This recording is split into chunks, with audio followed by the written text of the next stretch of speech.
Welcome to Pocket Watch Podcast. It's your motherfucking boys. Yes, sir. It's not working, Zach. Fuck that, Zach. Yeah. Yo, I'm welcome to sorry. Pocket Watch Podcast. Thank you for tuning in for another episode. Make sure you like. Share. Follow. Damn it, Jacob. What the fuck? I can't do it, bro. I subscribe. That's it, man. Show some support. Thank you guys, bro. Thank you guys for listening. Thank you guys for tuning in for another week. We love y'all. Yo, we got an episode today. Do we? We Yeah. do? Ah, shit. All right. Yeah, y'all tuning in for another week. Y'all What tuning we in. gonna talk about? All right, look. Here's what we're gonna do. First of all, Jacob's back from Nashville. Yeah. Just calm weekend. Super chill by the lake. Just think about life, you know. Nothing crazy. Attention. No, I'm just playing. Turn me off on that. All right. So it's just like chill. Cause Yeah. it's the Nashville's the bachelorette beacon. It was just a super For chill white time. people. Definitely dope bars. I never seen live music like that. Like, yo, like legit. Like, I'm used to Orlando where it's like freaking, you go to a Clubs. club, bumping grinds everywhere. You can't even walk through and it's like, fuck. But over there, it's like, bro, live music in every floor. You could just fucking sit and vibe. It's like, it's a whole different experience. That's one thing for me. Nashville and New Orleans stuck out to me I really enjoyed those trips. Yeah. And mainly because of that, when we went to Nashville, it was like, yo, like live music, drinking, like everywhere you go is live music and it's Everywhere. bar vibes. New Orleans, very similar. It's like live music all over. Yeah. And not only that, but you can go get a drink, walk out, go to the next bar with the beer in your hand. It's like No one Wall questions it, Street, yeah. but the whole fucking city or whatever. Yeah. It was super good. It was super cool, super dope. One thing though with those trips that I do realize is how cool it is when you're there. Like, yo, It's so much of a suck to live you there. go, it's like, yes. I would never fucking live there. Bruh, if you live there, I'd be like, that's all I get? How cool is it in Orlando? That's why I think Florida is so fucking dope. How cool is it in Orlando that you could go out, you could go downtown, Yeah. and you could go get a live music vibe, country vibe. You could go get a club vibe. You could go get a hipster bar vibe. You could go get a fucking all of the above. You could go fucking reggaeton, like Hispanic club vibe. You could go. After going to Universal all day. So like, but people, I Had to think bring that up. like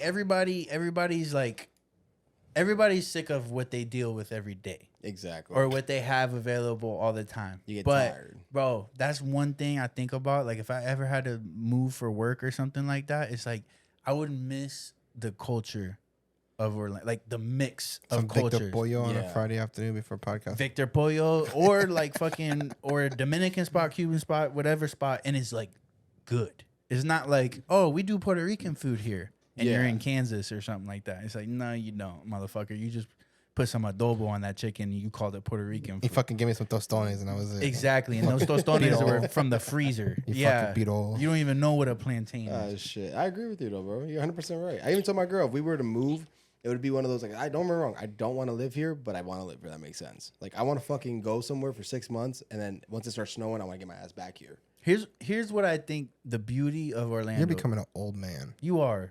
You're disappointing me. Jacob's not I- even drinking today, guys. Yeah. What a fucking soft lip. You know, I can bastard. have a good time. There's without no Mike's drinking, hard today, Come guys. on, man. No, but here's my thing. I think exactly. No, here's my thing. I feel like because I don't want to live in a big city.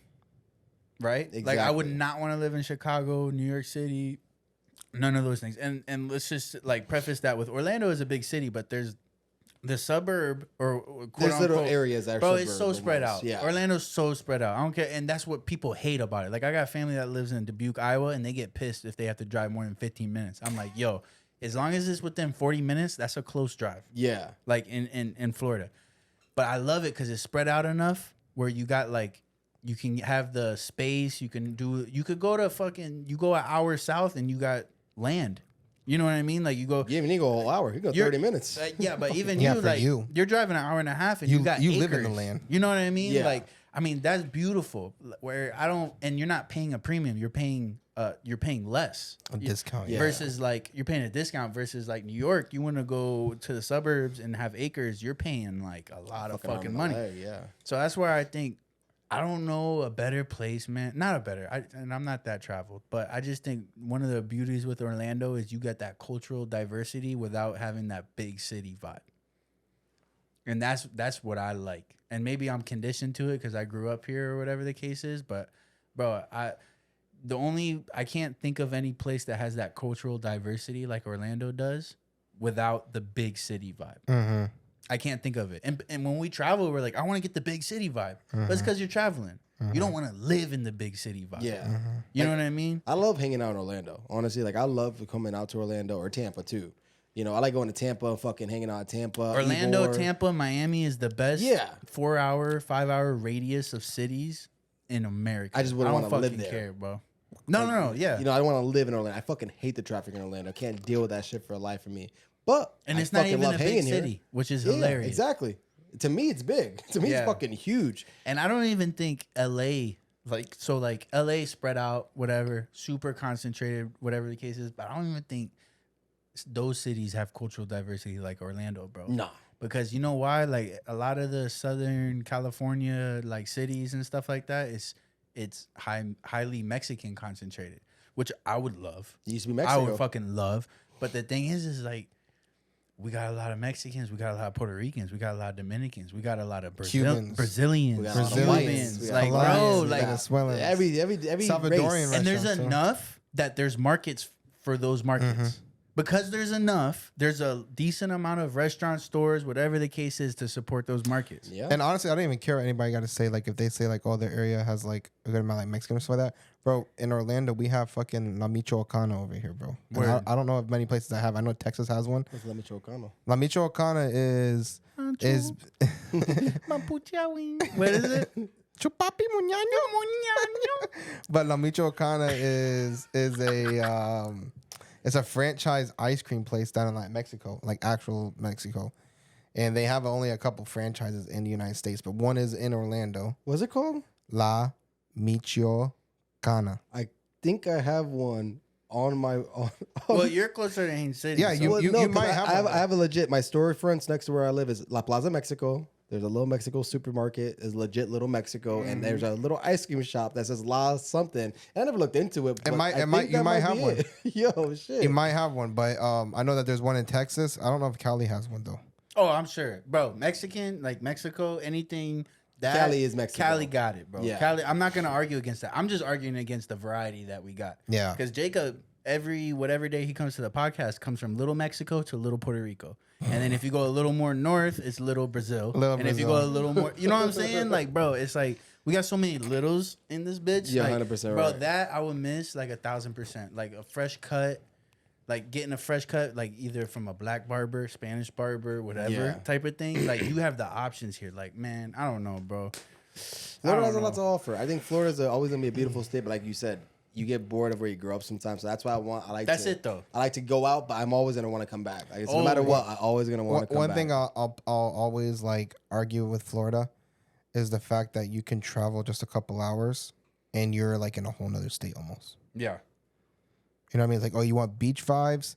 You got South Florida. I didn't even mention the beaches, motherfucker. That's not, if you want beach vibes, you go South Florida. If you want like natural water springs, Central Florida. Okay. Shit. You want like more like open nature area, you can go a little bit more north. I'll do you one better. Like if you're in Orlando and you want small town beach vibes, you're an hour away. Cocoa Beach, whatever the case is. Daytona 45. Daytona, whatever. Yeah. If you're in all the way up in Tallahassee and you want beach vibes, yo, Destin, Panama Destin. is spring break city, right? But Destin is the most beautiful beach I've seen in Florida to this day. I think Destin has actually been marked multiple times. Destin being one of, if not the most beautiful beaches in America. Bro, I did a job interview in Destin before. I don't know what the fuck I was thinking, bro.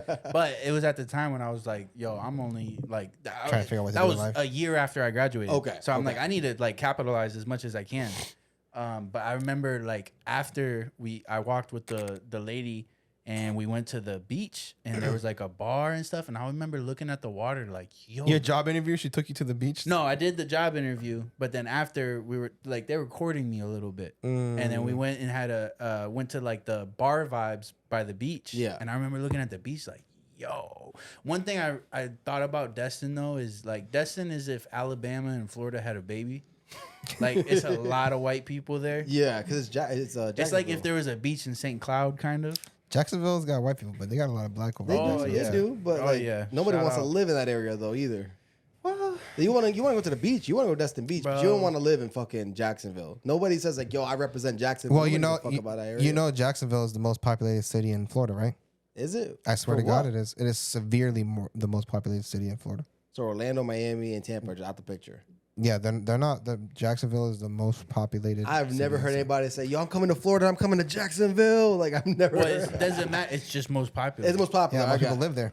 But you say most popular, or most populated. Most populated. Oh, okay. I misinterpreted. The most All people. that makes most sense. people live in Jacksonville. That makes sense. I get that part. Okay, I thought you said most popular, and I was like, "What the fuck?" No, populated. Holy shit. That's life these days. Most populated is not most popular. Okay, Right? Like most famous is not the most money.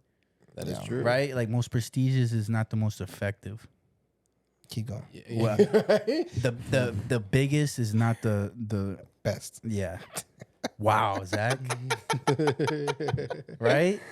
Oh man, that's funny. All right, guys. All right, man. Speaking of real estate, now, you ready? We're going for the straight- non. Oh, into straight. it, That's straight the into segment, it. bro. Pocket watch segment. So today, guys, I have here Jacob, a realtor. I have Zach here, who runs a signing service business and very, very in tune with the real estate closings and whatnot. Just today, right? Like, I don't know when you're listening to this, but we are recording on a Friday, March 15th, and we found out, right? Attention, the NAR has released that selling agents are no longer Buyer agents. buyer agents. What? Yeah, the buyer agents are no longer required commissions. They're no longer I didn't hear that right. Attention, buyer agents. The NAR has just announced buyer agents are no longer they're not going to get no more commission. Well, no, it's not that But they're not going to get no that was more. already kind of set though. a Let's couple talk about months this. ago. No, say it That right, was Zach. already- So like, basically what happens is that with the new NAR thing that was passed as of this morning, and people are still trying to figure out the full details of it all because it's a lot to unload. But and basically, short answer is that buyers agents will no longer be listed on the MLS to receive commissions. That's the most important part. Yes. Why is that the most important part? Because they already been stated that buyers agents don't sellers don't need to pay a buyer's agent commission. That's already been noted. That's noted 2 months ago, 3 months ago when they settled the first lawsuit. Now they're not going to be putting compensation onto the MLS, which is a big factor because you can get around the whole you don't have to pay commission because if the seller still wants to, then you just put it on the MLS. He still wants to pay. You let them know. But now it's kind of like a free for all type of shit. Okay, so And like to piggyback off what he's saying, one of the reasons why it's so important to have it on the MLS is, and I think one of the reasons it's important to remove it off the MLS is because a lot of realtors, buyers agents, if they see a low commission listed on the MLS, they will simply say, I'm not showing that house. Oh, you want to offer 1.5%? I'm not showing that house for 1.5%. So a lot of buyers agents won't go and show the house because of that. they won't take their buyer. To it, yeah. They don't even send them the property. But now the thing is, though, technically speaking, the buyer's agent is no longer entitled to a amount of money, a commission. They have to negotiate it essentially, or either their clients, the people, the buyers have to either say, "Hey, we're willing to pay you a commission," or it has to be negotiated. So it means that they have to go show the house. It's like, hey, my client's going to put offering let's for just, that. like for dummies, right? Because I got two professionals here, so this is great. This is perfect. I'm a buyer. Like regardless, I'm done with this house. Okay. Right? And regardless if I want to sell this house or buy another house, I'm a buyer. I'm assuming right now, based on what the laws were, that the sellers are going to pay for my buyer's commission. Exactly. My agent's commission. That's what your agent basically would have interpreted to you in a way that's not so. It's a standard. It's like the standard. Necessary. That's the standard. It's the But is standard. that legal?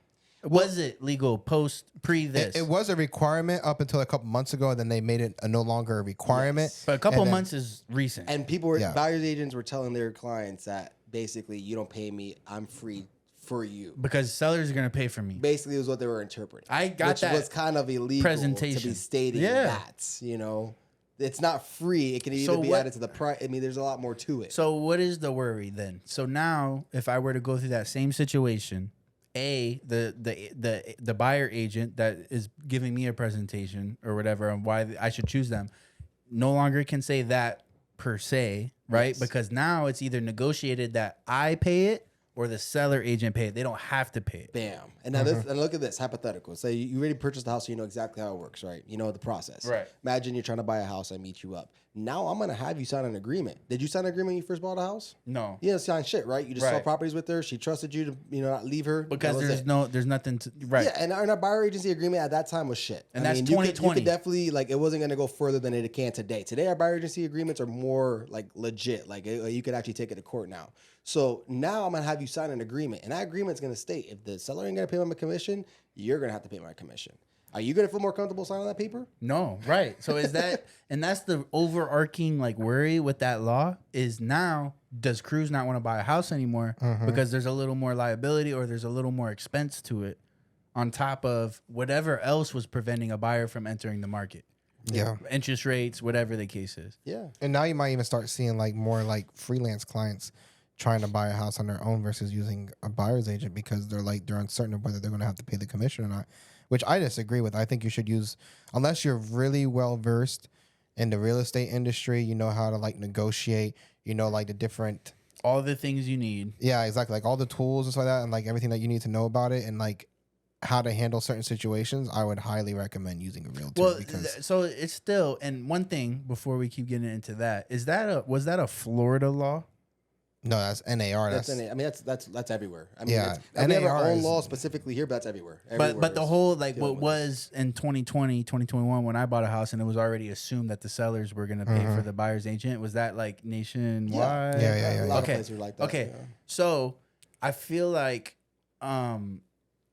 so that's going to be hard cuz I don't think it's going to affect the agents. I don't think it's going to affect realtors whether you're What? a buyer or a seller. Look, now it's going to change things. It's going to change things, but why you need to use one is not going to change. No, not Negative. I disagree with you on this Yeah, fact right you here go because when first. you buy a house, you're significantly more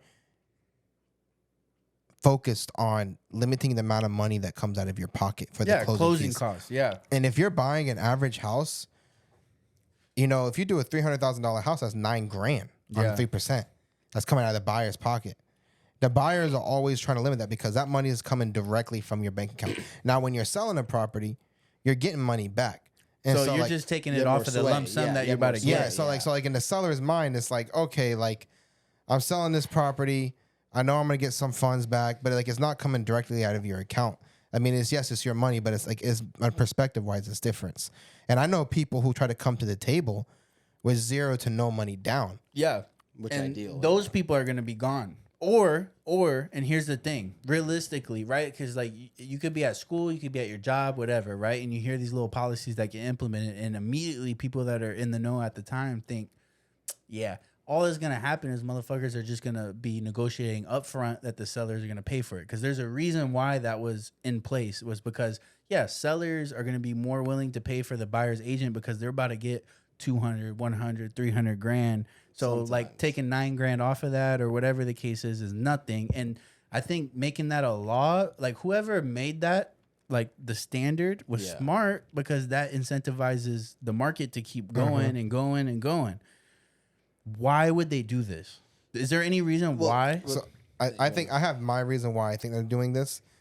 And so since they recently changed the law in the last few months about the ruling for the about the sellers not really being entitled to commissions for that, there's been a lot of buyers, a lot of selling agents. Did I say sellers not entitled to commission? Is that what I said? Yeah. It's Anyways, the buyer's agents not entitled to any commission. The selling agents, whether it's from their clients or whether it's from the agent itself, is offering sometimes low commissions to the buyer agent. And when buyer agents are looking through the MLS and they're going through going through properties for their clients, they might find. I've heard realtors say they might find a property that fits their clients' expectations and their needs and their wants or whatever, and they're like, they're offering 1.5%, they're offering 2%. I'm not showing this fucking property. Because the buyer's agent is like, I'm not going to show a property for 1.5%, which is steering. Yeah, because they're like steering. Yes, which is not ethically not legal. correct. It's not legal. So if it can be proven, yes, exactly. But now that they don't have this on MLS, it might be a little bit different because yes, that like on MLS. Yes. Okay, Yes. I'm with you now. You guys gotta let me catch up. Yeah. Okay. So it's not gonna be this on MLS. So now it's like, okay, they don't know what they're gonna get. Yes, they could pick up the phone and call the client and say, hey, what are you guys offering for buyer's agent commission? And then they can decide from there if they want to do it. But if they say, oh, we haven't discussed that yet, I foresee a lot of people sitting on their houses for a long time if you don't offer a buyer's agent commission because you're not gonna have people showing. So I say a double-edged sword here. So one thing I do see that probably, I don't see it yet, but I do think it's going to happen is and we don't do dual agency in Florida, but it's going to be a lot of buyers going directly to the listing agent. And they're going to be, the listing agent is going to be a transaction broker that's simply going to say, hey, what do you want to tell One the agent for basically, both. I'm in the middle. What do you want to ask him? I'll ask him. Do you want to say yes or no? I can't give you your opinion. I can't tell you what he'll accept because I don't have any fiduciary responsibility in this now. To you. I'm just simply, no, to anyone. To Once anyone. I do that, I'm just in the middle. You're What a do you want me to transaction ask? coordinator. I'll ask him. He says no. He said no. I can't tell you what to do. I can't give you my opinions. I think that's going to happen. But what I also think is that, like Zach was making a good point on, I mean, the commissions are kind of inflated in a sense. Like in every part of the country, no one does 6%. And don't get me wrong. I mean, if we could do 6%, fuck yeah. But what was wrong about it was these brokerages were requiring you to do no less than a minimum of 4%. If you did less than 4%, you got to get signed off, which obviously, why would you want to do less than 4%? It makes sense. But for instance, if you have $1 million listing. Why would that be a thing? Is it because they're thinking that there's some alternative motive? Honestly, I never got a agents? good understanding of why you couldn't do less than 4%. Because if you're telling me that I'm required to do 4% or more, that's you telling me that we have. Technically, there was never a set commission rate ever. But if you're telling me we can only take a minimum of 4%, you're telling me there's a set rate. But is that to combat the steering? Right? Like if a lender says I need 4%, I need at least 4% to do this, is that like a underground law, a background law to kind of inadvertently stop steering? I think it's just an industry standard. I think that kind of like a lot of brokers and Yeah. like a lot of them, because you have key brokers. And you have like key companies. So you have like obviously Keller Williams. You have like Coldwell EXP. Banker, Yeah, Coldwell Banker. You have like these big ones. And I think that they just kind of made it like a lot of them standard. like a lot of them came together and said, hey, let's just go ahead and make it like no less than 4%, so that it's just kind of like a balance. It will feel. It's kind of like I forgot there's a terminology in business whenever you like a bunch of competitors come together and agree on like a set price for something. I forgot what it's called. Yes, which is illegal as well. But that helps that no realtors can undercut each other to a certain point. Yeah, but there's it still, keeps a stability. But there's still a there. lot of realtors out there who are in different groups who are allowed to go to 3%, 2%, 1%. So it's like just because we can't do it doesn't mean there's realtors who can't. And my thing isn't about lowering commission, because obviously if you can give your seller an accurate amount of information and get the 6%, great. However, remember, there's no set law on a set commission. Their commission can be 1%, 2%, 3%. And if we go in there telling them, hey, it's typically 6%, we're breaking the law there. We can't say typically 6%. We're saying I would like to do it for 6%, and this is why. You know, because it's not a set rate. I always tell you every time I go to a listing appointment, we don't have a set rate. However, this is what I would like to do, and this is why. Bam, bam, bam, And bam. 6% is total, right? Seller Yeah, and buyer. 3%, Yep. exactly. But if you look at other countries are doing it for like 2%, 3%. Like none other country in the world fuck are other doing. countries. And that's what I'm saying. I'm thinking about obviously other we don't states. money. But we also don't know. I don't know How the enough. markets in those countries. No, yeah. not only that, but I don't know how their processes are in those countries in terms of Yeah. like what other charges are they But charged, titles. what else were you gonna say? Because you said the first thing is you think that the seller agents are just gonna kind of turn into the like transaction brokers. Transaction brokers, yeah. And then the next thing. Well, that was it. That was really it. I mean, I just felt like, when I first did the studying and I first got into real estate, I remember reading that part saying you cannot say there's a set commission rate. You cannot say that. It specifically says it on the test multiple times. Yet we're going into these places and they're telling us no less than 4, and we're going into these sellers, and we're telling them, hey, we can't do it for no less than 6. 6, where it's 6 is a typical set. 6 is the rate, and it's like you're Who's saying that? Everybody, Realtors. every fucking realtor saying Realtors that. are Yeah, saying realtors are saying this to sellers or potential sellers, and that's like it's misleading. Like, we want to take 6%, yes, but say it like that. Be like, hey, there's no set rate, but I would like to do 6%, and this is why I do this. Well, this for here's the thing, because you know what's hilarious is like literally on Tuesday, I forgot what was happening, but it was something in my negotiation class. But she mentioned when the steering scandal happened, right? Like the whole steering controversy, where it's like because. Right, if the buyer has control of where that person sees houses, but because they're seeing certain commission percentages or whatever, they're not showing them those houses or whatever.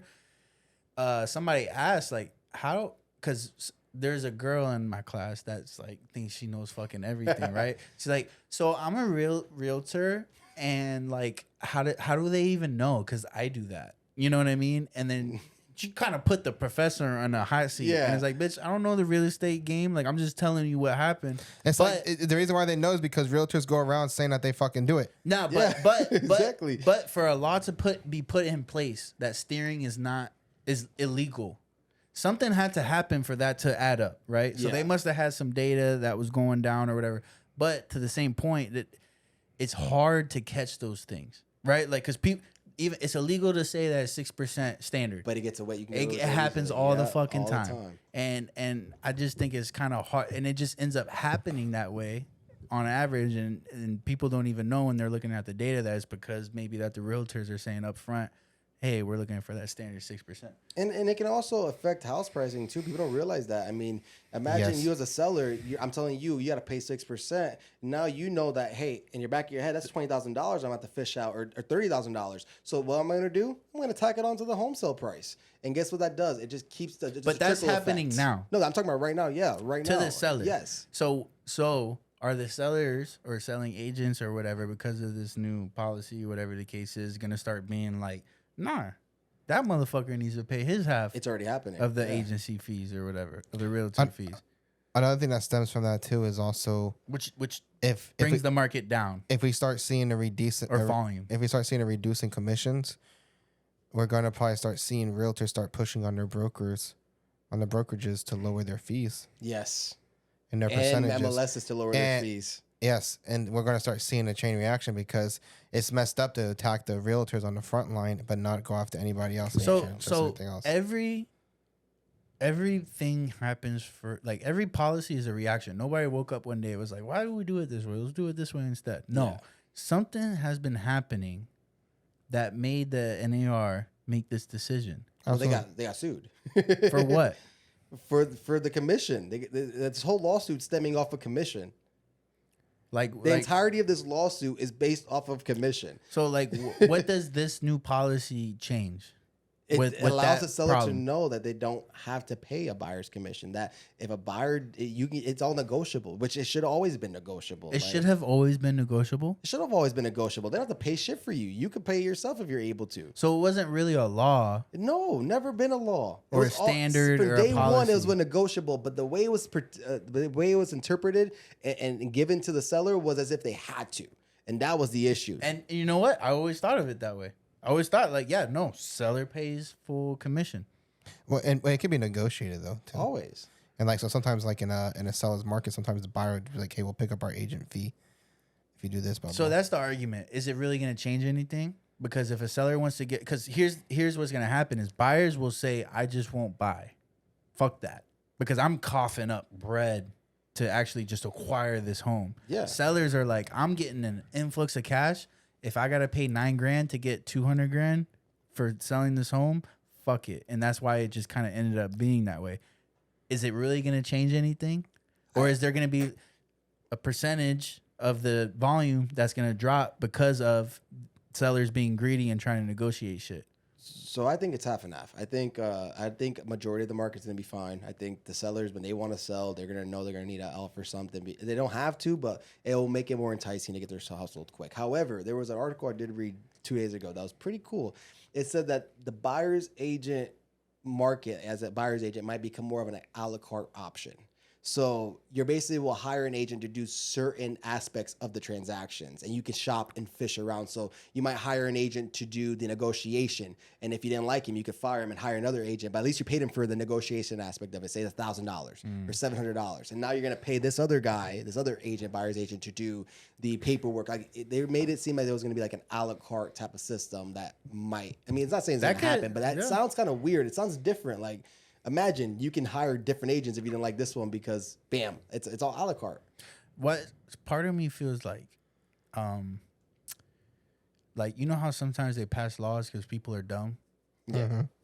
Part of me feels like what time is it? What time we got? I'm creeping on 31. Whoa, damn, this was fire too.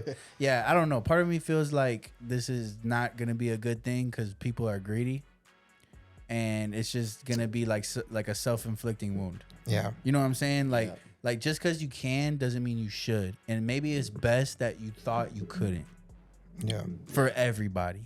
You know what I mean? Like now, as a buyer, you think you could do it yourself just because you think you got to pay the commission, and it's like, no, you shouldn't do it yourself. You're stupid. Yeah. You know what I mean? Yeah. Like most people I'm are. telling people right now, bro. You don't- need it. You don't got Yo. access to MLS. You don't got access to negotiating. Not even mortgage that, or- bro. But like, there's have knowing the negotiations and knowing how to handle certain situations and knowing certain resources and certain ways to go about certain things, like, is massive, bro. And like, I don't even know all the stuff on the realtor side to be able to like Bro, handle certain negotiations. You know what I mean? The sad thing is the average person buying a house doesn't understand. Like just like CEOs understanding you're not the smartest person in the room, understanding like you need better people than you to make certain things happen. It's like that shit is no different when you're buying a house. But some people are dumb and they're like, nah, fuck that. I'm gonna go reach out to people and Man, do this. And I'm gonna tell you right now, though. that means like, selling agents are about to get at some different shit. Selling agents are fine. Y'all We're good. but y'all about to start dealing with some dummies. Oh yeah, for sure. But we're good. yeah. Anyways, hey man, that's a pocket watch segment if I never heard of it, man. Hey man, Thank y'all for tuning in for another week. Make sure you guys like, follow, Share. subscribe. If you haven't already, tell your mother, tell your father. To your little brother. tell your sister. Yes, sir, man. We love y'all. Let us know if this was a fire episode. Put a little pocket watch comment in the bottom. Yes, sir. Pocket watch out. Out. Pocket watch out.